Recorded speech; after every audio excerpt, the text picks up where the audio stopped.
Melihat dengan tingkat daya beli masyarakat yang Anda pantau di lapangan, terjadi penurunan. Lalu bagaimana upaya yang bisa dilakukan oleh IKAPI menyikapi kondisi yang terjadi saat ini dan juga untuk mensupport bagaimana pedagang agar tidak gulung tikar? Mas Rey, silakan.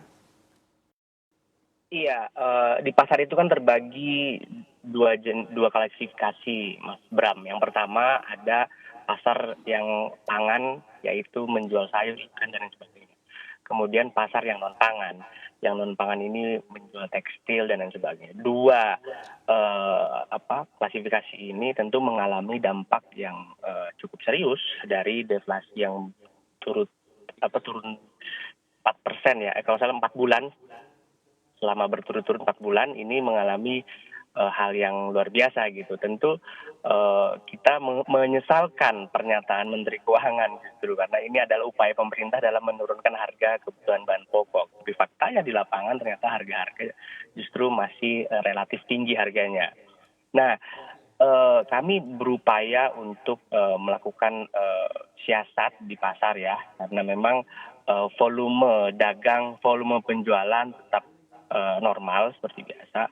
Kendati demikian, konsumsi masyarakat yang datang ke pasar tradisional tentu tidak terlalu banyak dan tidak meningkat karena tidak ada permintaan yang khusus di momentum-momentum ini. Terkecuali ini sinyal berbahaya pada saat nanti kita akan memasuki bulan-bulan pemilu ya di November nanti.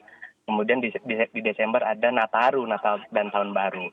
Tentu ini akan ini menjadi sinyal selama November dan Desember. Jadi pemerintah harus hati-hati gitu. Jangan terlena.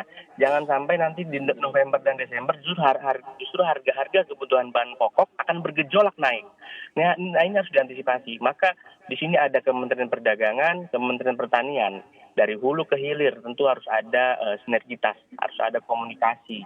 Jangan sampai ini terjadi berulang-ulang dan selalu saya menyimak pernyataan Kementerian Perdagangan yang menyampaikan bahwa ya ini kan memang harus ditentukan harga batas atas, harga batas bawah. Kemarin kemana aja gitu?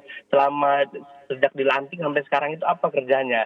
Kami pikir harga kebutuhan bahan pokok terus melesat naik sehingga masyarakat yang hari ini berbelanja ke pasar tradisional untuk merogoh kocek yang paling dalam agar bisa memenuhi kebutuhan rumah tangganya.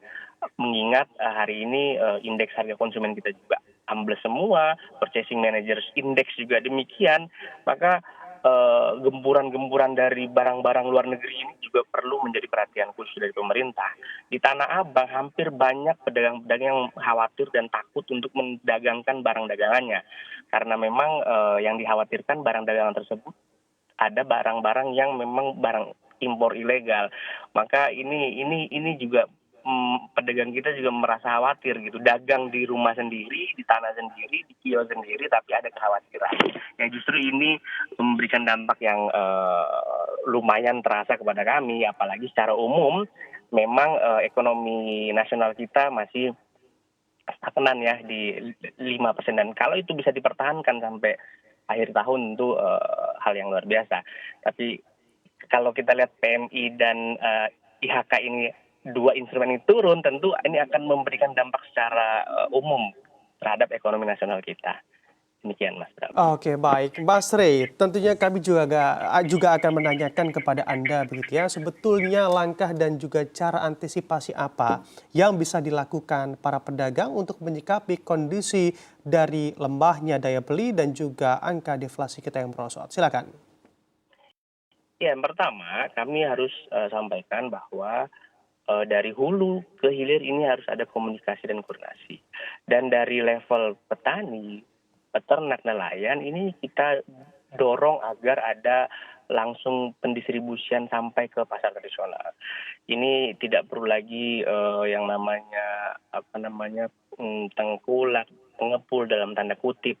Maka kita memangkas rantai distribusinya, memangkas rantai pasoknya, sehingga harga yang terbentuk sampai ke pasar itu harga tidak jauh beda dengan petani, peternak, dan nelayan kita. Tentu ini sudah kami upayakan melalui tol laut gitu kan. Dari Sulawesi Selatan kita kirim cabayan ke pasar induk Ramadjati guna untuk memotong rantai pasok tersebut.